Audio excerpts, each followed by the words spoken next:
Somnifère, le podcast. Il y a des choses de l'enfance que seule l'enfance connaît. Écrit Colum McCann. Bonsoir à toutes et à tous, nous sommes le dimanche 16 janvier et Somnifère vous raconte ce soir l'histoire d'une jeune fille qui arrive à comprendre le langage des fleurs et du vent et même à communiquer avec eux. Une faculté que tout le monde a mais qui se perd à l'âge adulte. Et ce qu'ils se disent va beaucoup la surprendre. C'est un conte philosophique plein de sensibilité de George Sand et intitulé « Ce que disent les fleurs ». Je vous souhaite une excellente nuit et maintenant place à notre séance de relaxation. La séance de relaxation. Nous sommes à la mi-janvier, au cœur du mois le plus froid de l'année. Les journées sont courtes, la luminosité baisse, ce qui a parfois tendance à nous donner un petit coup de blues. Nous sommes également nombreux à être en télétravail en ce moment, ce qui limite les interactions sociales et l'activité physique. Je vous propose pour la semaine qui arrive qu'on ne se laisse pas aller à la morosité. Janvier, c'est aussi le mois de l'année où on a le plaisir de se réfugier dans la chaleur des cafés et des restaurants. C'est le mois où l'on se fait des plats un peu plus copieux, des raclettes, des gratins. C'est le mois de la galette des rois, des soirées crêpes, des boissons chaudes et des gros pulls confortables. C'est aussi le mois des fleurs d'hiver, comme la tulipe, qui avec ses couleurs vives égaye instantanément notre intérieur.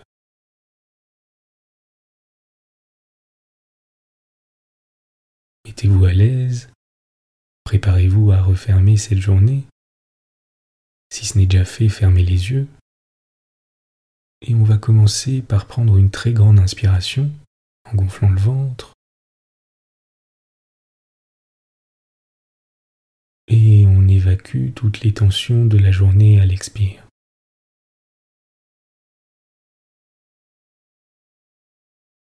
À nouveau, une grande inspiration en gonflant les poumons. Et on expire à notre rythme. On a tous des routines plus ou moins établies, des automatismes, des choses que l'on répète chaque semaine et qui nous maintiennent dans un certain confort.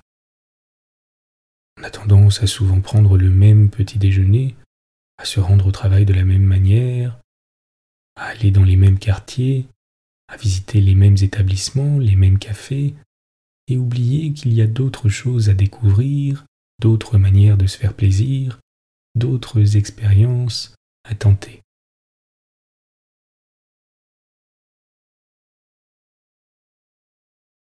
Cette semaine, prenons un moment pour prendre soin de nous et nous faire plaisir. Qu'il s'agisse de cuisiner quelque chose de saison, d'aller faire une expo, de se balader en pleine nature, d'aller choisir un gros livre chez le libraire, un bouquet chez le fleuriste, de déguster un café sur une terrasse chauffée, d'aller au théâtre ou dans une galerie d'art. Fixons-nous l'objectif de faire quelque chose de nouveau, de casser notre routine hivernale, de continuer de nous enthousiasmer et de garder le moral.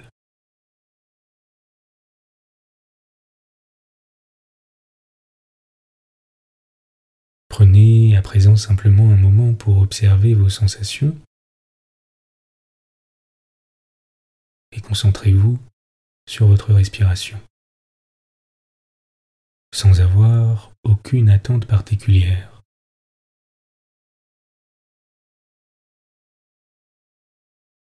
Laissez les pensées venir à votre esprit si elles le souhaitent, défiler et se dissiper à leur guise.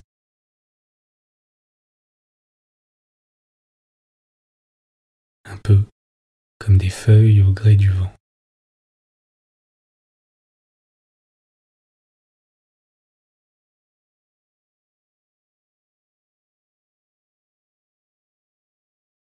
Et recentrez doucement votre attention sur votre respiration.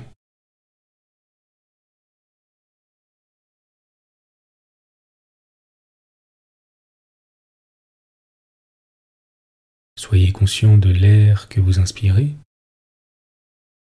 et que vous expirez.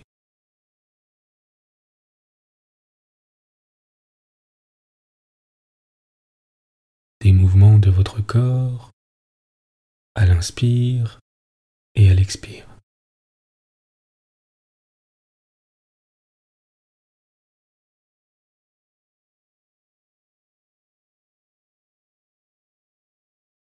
De votre ventre qui monte et qui descend.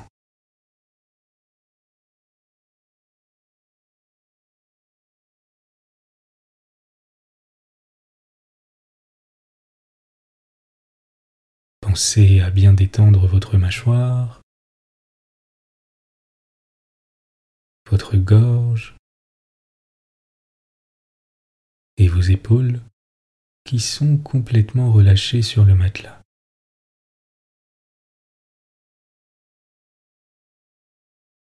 Concentrez toute votre attention sur vos bras et vos mains pendant quelques instants,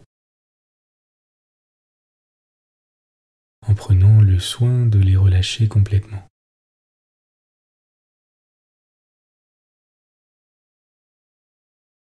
Observez simplement les sensations qui apparaissent.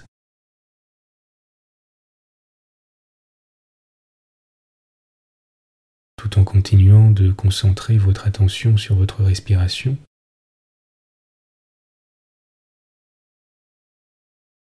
Et sur l'air qui entre et sort de vos narines.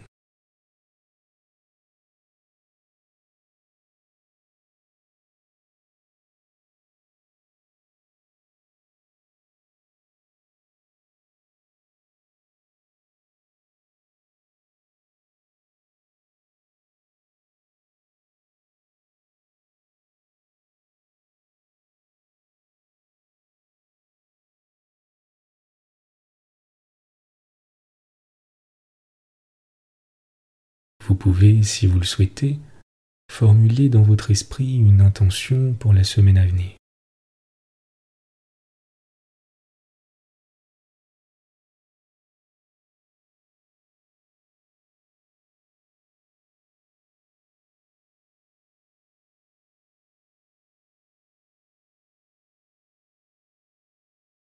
Vous êtes calme et détendu.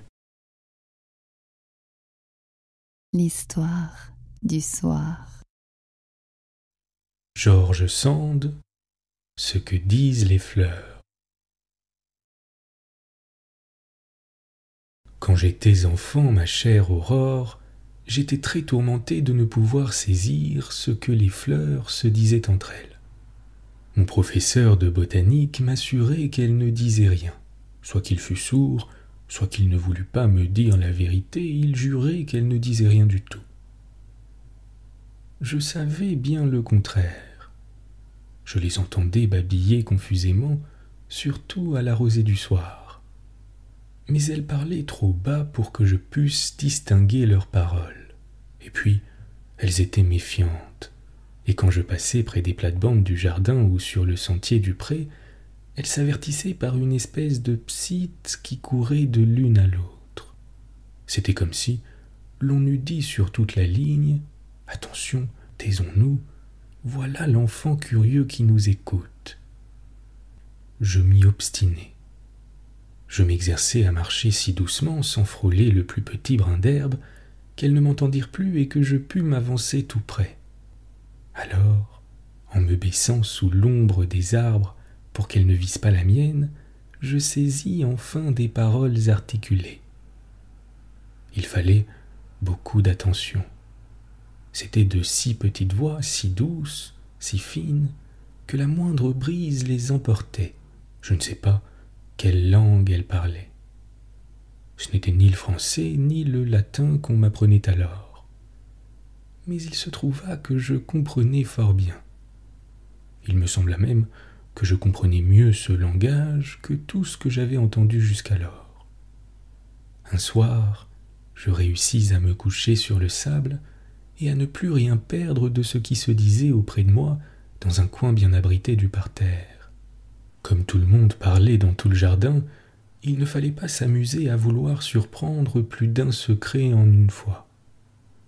Je me tins donc là, bien tranquille, et voici ce que j'entendis dans les coquelicots. « Mesdames et messieurs, il est temps d'en finir avec cette platitude. Toutes les plantes sont également nobles.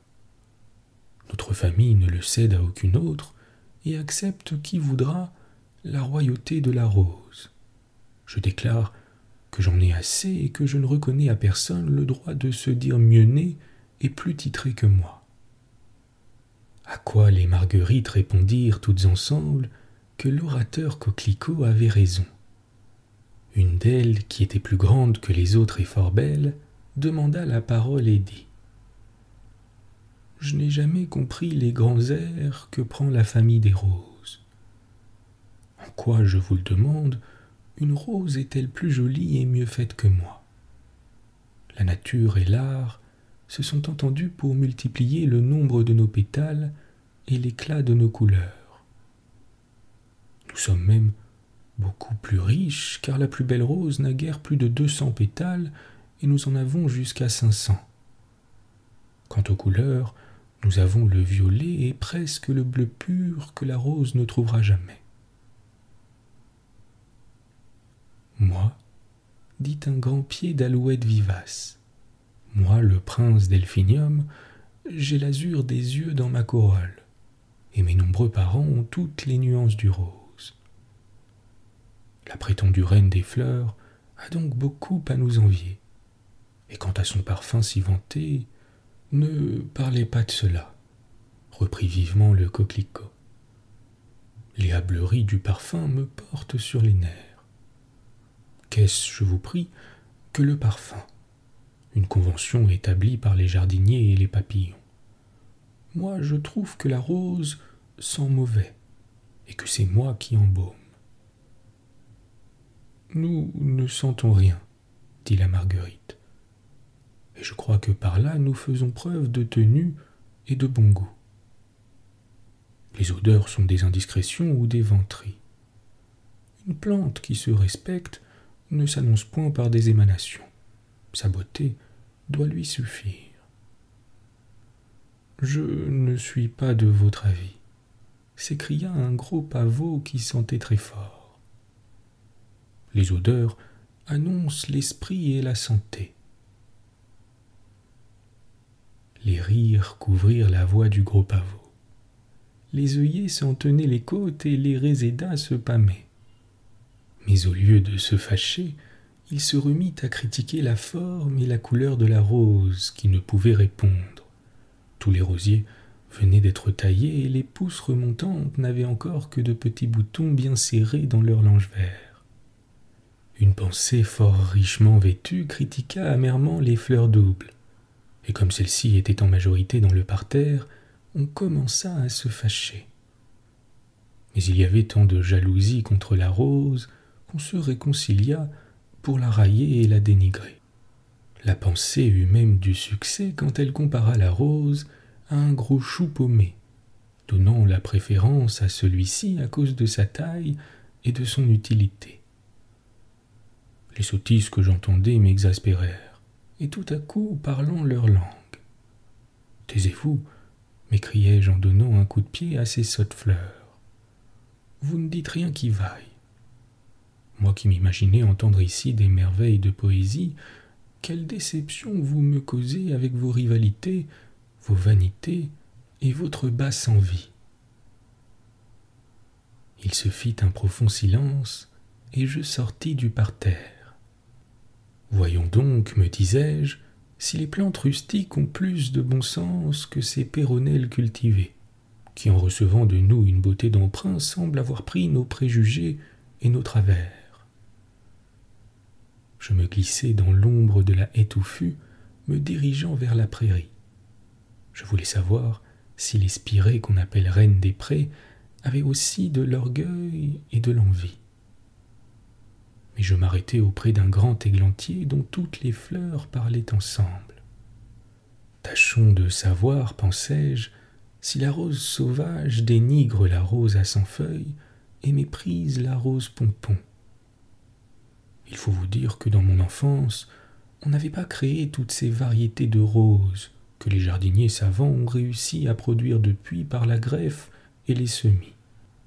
La nature n'en était pas plus pauvre pour cela. Nos buissons étaient remplis de variétés nombreuses de roses à l'état rustique. La canina, ainsi nommée parce qu'on la croyait un remède contre la morsure des chiens enragés, la rose cannelle, la musquée, la rouillée qui est l'une des plus jolies, la rose pimprenelle, la cotonneuse, la rose alpine, etc., etc. Puis dans les jardins, nous avions des espèces charmantes à peu près perdues aujourd'hui.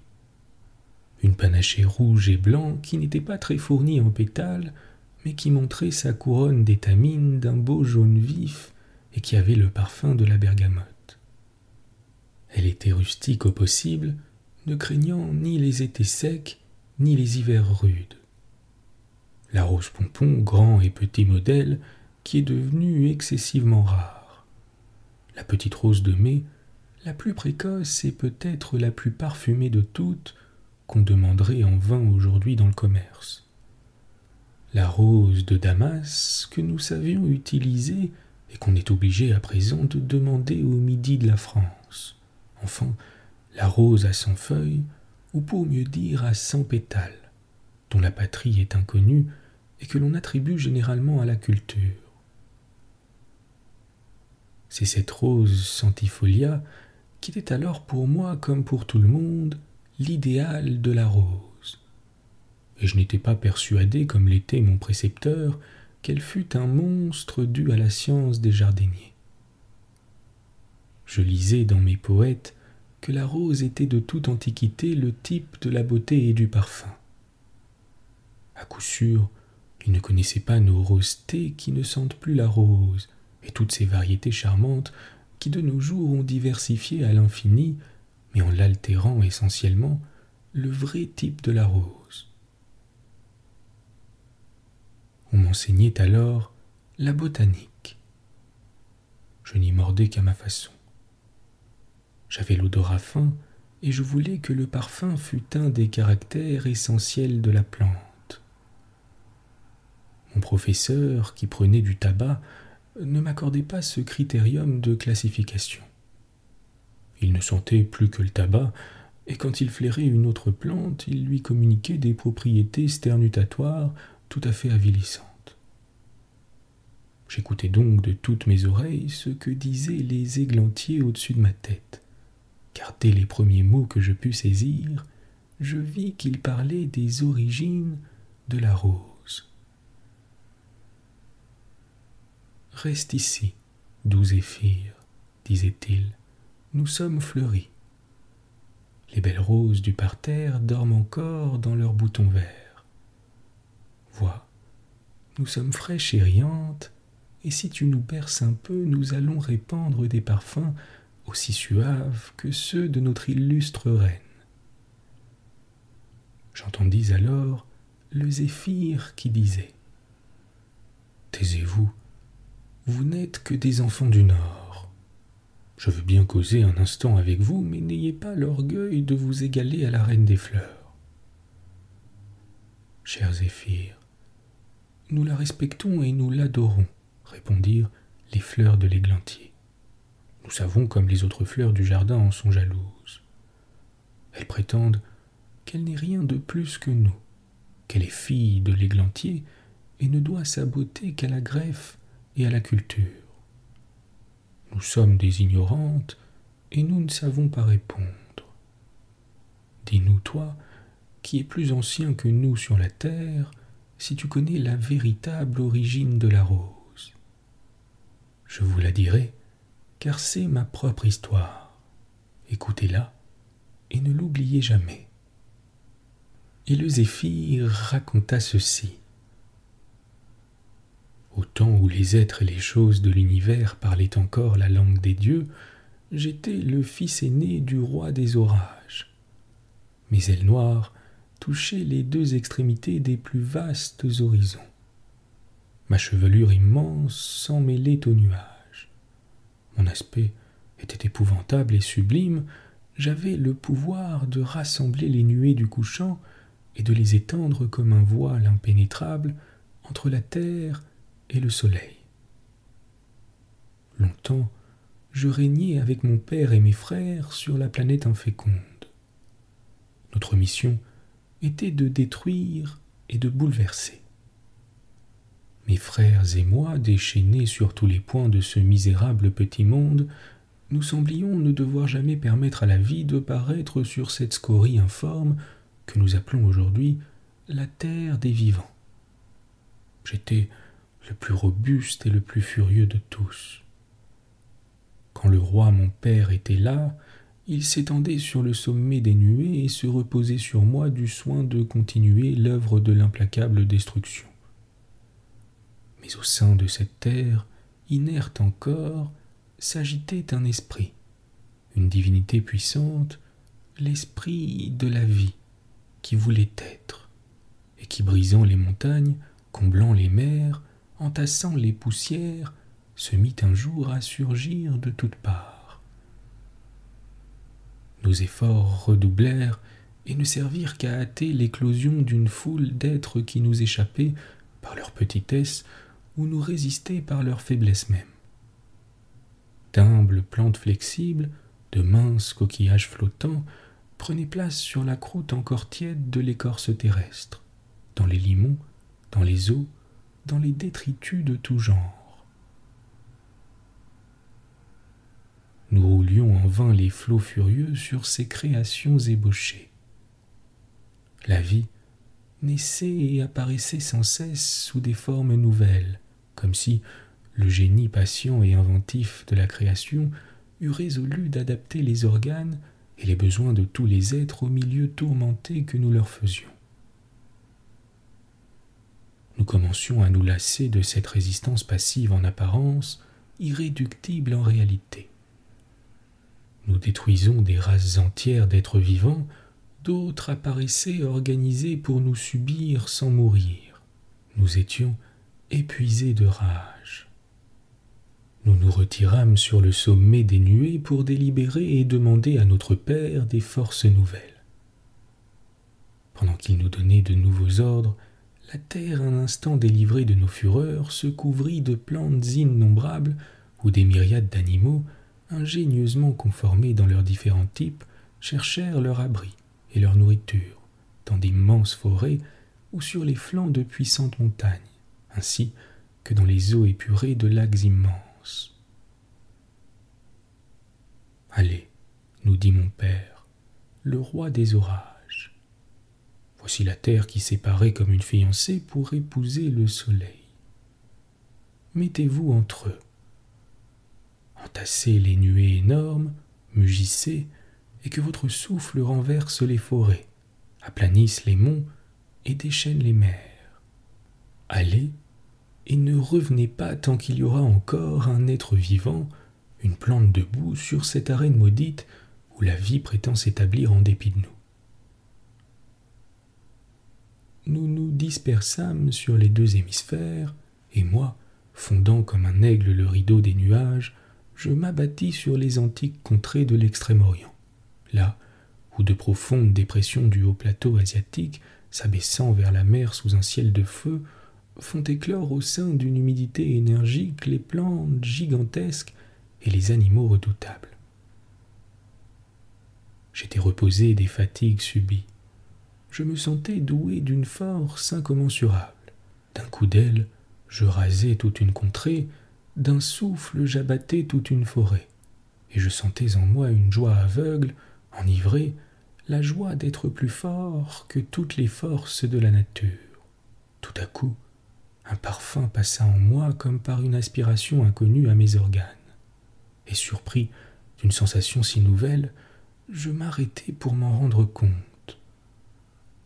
Je vis alors pour la première fois un être qui était apparu sur la terre en mon absence, un être frais, délicat, imperceptible, la rose. Je fondis sur elle pour l'écraser. Elle plia, se coucha sur l'herbe et me dit « Prends pitié, je suis si belle et si douce. Respire-moi tu m'épargneras. » Je la respirai et une ivresse soudaine abattit ma fureur. Je me couchai sur l'herbe et je m'endormis auprès d'elle. Quand je m'éveillai, la rose s'était relevée et se balançait mollement, bercée par mon haleine apaisée. « Sois mon ami, me dit-elle, ne me quitte plus. Quand tes ailes terribles sont pliées, je t'aime et te trouve beau. Sans doute, tu es le roi de la forêt. Ton souffle adouci est un chant délicieux. Reste avec moi ou prends-moi avec toi, afin que j'aille voir de plus près le soleil et les nuages. » Je mis la rose dans mon sein et je m'envolai avec elle. Mais bientôt, il me sembla qu'elle se flétrissait. Alanguie, car elle ne pouvait plus me parler, son parfum cependant continuait à me charmer, et moi, craignant de l'anéantir, je volai doucement, je caressai la cime des arbres, j'évitai le moindre choc.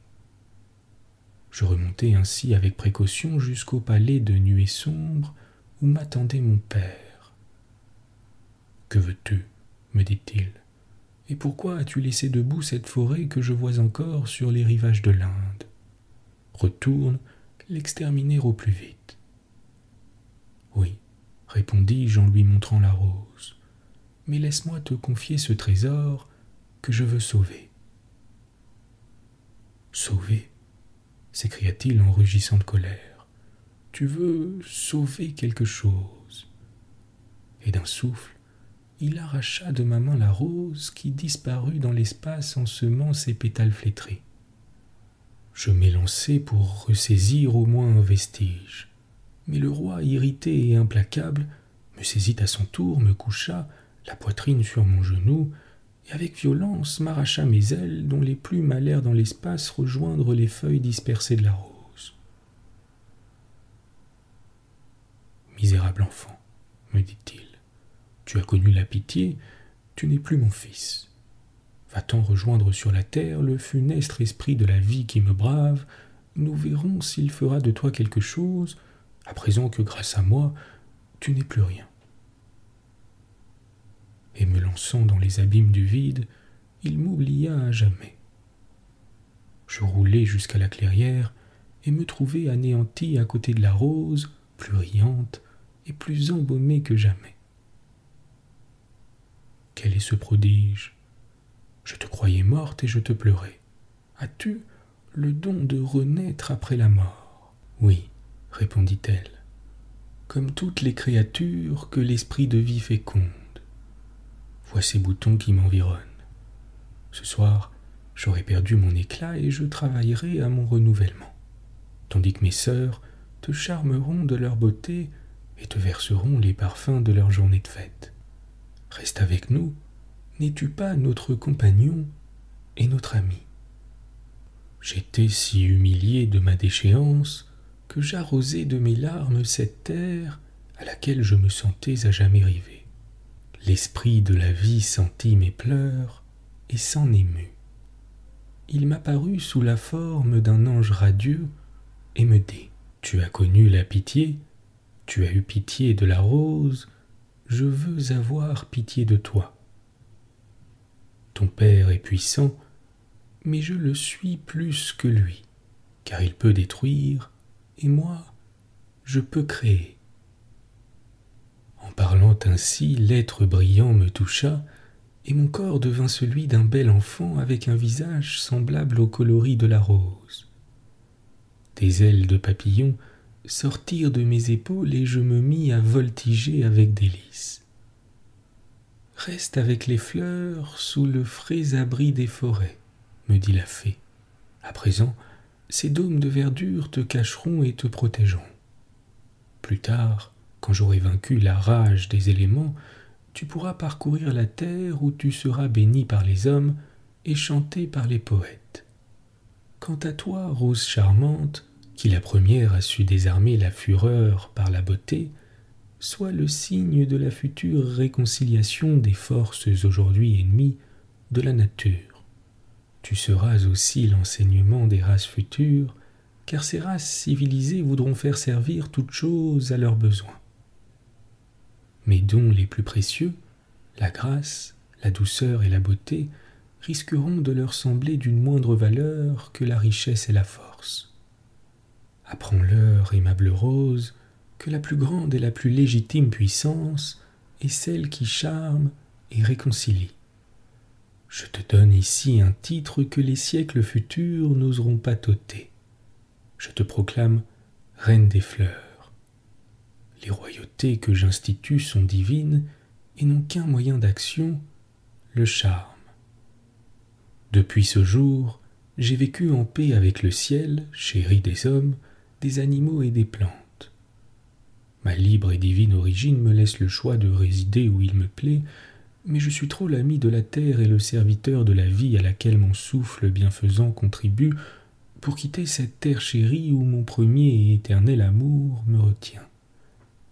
Oui, mes chères petites, je suis le fidèle amant de la rose, et par conséquent, votre frère et votre ami.